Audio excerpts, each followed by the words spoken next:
Hey, everybody. Welcome. This is Aaron Duquette, Central Regional Director with U.S. Term Limits. And we are starting off with one of the first of our videos in a Meet Our State Chairs series.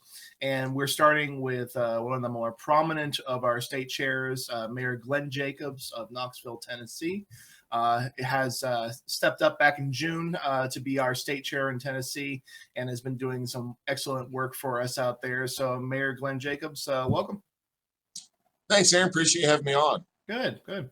Hey, a lot of people out there might know you by your wrestling career before you got into politics. Tell us a little bit about that.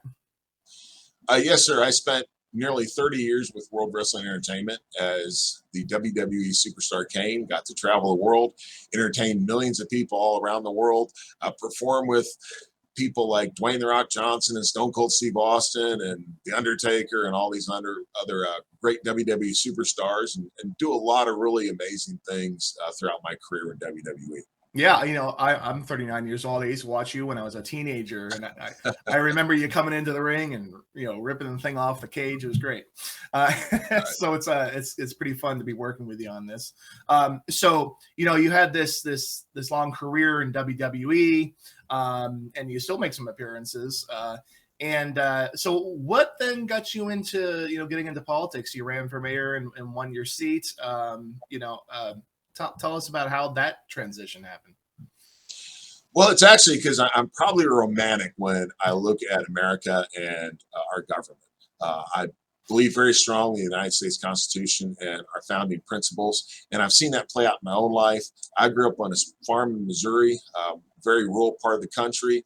Never thought that I would have the opportunities to do with my life what I've been able to do. And it's the things that I've been able to do have just been amazing. And I think, how could someone like me who grew up where I did, how is that even possible? And of course, we see stories all the time of folks in America that just are able to excel much more than I have at whatever their particular field is. And the reason is because we have the freedom to do so. We have a free enterprise system which rewards people for their work. And I think that's extremely important to keep that going, to perpetuate it, to save it for another generation. Unfortunately, it seems to constantly be under attack. That's what I consider the American dream, is the ability to create the life that you want to create and live that life so long as you're not hurting anybody else. Unfortunately, I think a lot of politicians don't see it that way, and they want to control what we do. So that's really what got me into government, was this idea of the American dream. It's unique, it's special, and it's something that needs to be protected. Yeah, so speak some more on that. You talk about being motivated to kind of share out, what you've been the beneficiary of in the American dream. How does term limits work into that for you? You agreed to be our state chair for our efforts. For those that are watching unfamiliar with our efforts, we work toward term limits on Congress by way of a constitutional amendment. It's actually the only way that you can get term limits on Congress per the Supreme Court back in the 90s. We're working toward this actually to get the states, through a resolution passed in Nashville, to allow the states to come together to propose that amendment. So how does that work in? Why would term limits, do you think, be advantageous for the American dream? Sure. Well, sadly, government can be the greatest threat to our freedoms and to the American dream, especially the federal government. So I think it's really important that we minimize the power that politicians can wield over us. The federal government certainly has appropriate authorities and powers that they exercise. But when we look at the scope of what the federal government has done, it's just expanded greatly. So the more that we can keep the government in this box, the better. One of the issues is that we have politicians who accrue so much power to themselves because they stay in office for so long. They become career politicians, and not what our founders envisioned of citizen legislators. So that's one of the real issues, is how do we make sure that the people in Congress aren't able to wield all the power that they currently have, and also I think are much more accountable to the people that they represent. I think the longer you stay in Washington, the more removed you become from the people in your district. So term limits allows us to provide more accountability, to actually enforce more accountability, and also to ensure that the people can't stay there forever. Their lobbyists become their best friends, and they really become their constituents instead of their constituents at home, by saying, hey, you're not going to stay here forever. You're not going to be a career politician. You have to listen to your folks at home. That helps limit their ability, to accrue all that power to themselves. But also, it gives other people an opportunity to participate in the system, which they currently don't have. People will say, well, elections are term limits. And I understand that reasoning. The problem is incumbents have so many advantages in an election. And you look at what's happened in Congress, Congress has historical low approval ratings, but like 98% of the Congress people are still reelected. And the reason is because they're the ones with the political connections. They're the ones that can raise the big money.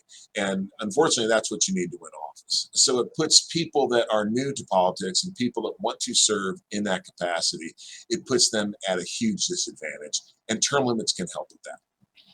Good. So you've been going around, we started going around the state of Tennessee, meeting with some local groups, speaking on this issue. We just had an event this last week. You're out in Johnson County talking to a group out there, and the reception seemed to be pretty warm there. What's the reception been like? What are people saying out there when you talk to them about term limits? Sure, it's overwhelmingly positive. I think that 78% of Americans, this is both, well, actually all Republican, Democrat, Libertarian, Green Party, everybody, a constitutional party, everybody is for term limits. So overall, it's been an extremely popular issue. It really, to me, it's just something that's common sense. Here in Knox County, we have term limits. The governor of the state of Tennessee is term limited. We see that all over the place, but then perhaps the term limits all over the place. But perhaps the most important body, which is Congress, is not term limited.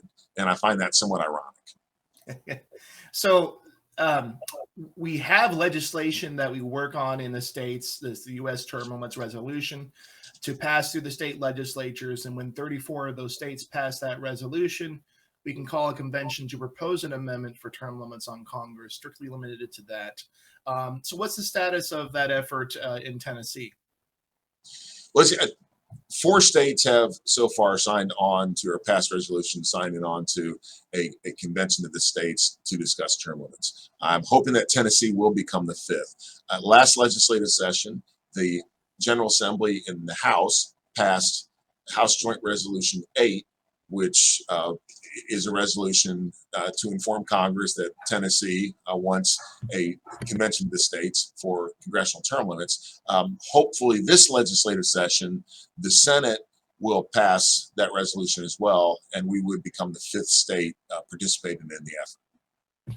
So in the meantime, we probably 3 short months here before the legislature reconvenes and the Senate will be back in business. For Tennesseans out there that are upset voters, they've been wanting term limits for decades now, and they're like, it's about time.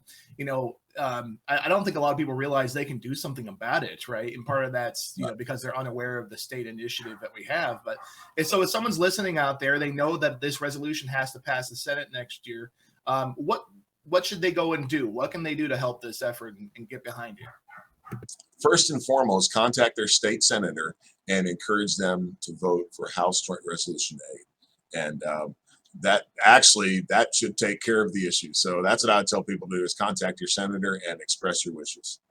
Yeah, and it's not scary. I think some people get a little nervous calling up a senator's office, but a lot of times you just get a legislative aid at first, and they pass the message on.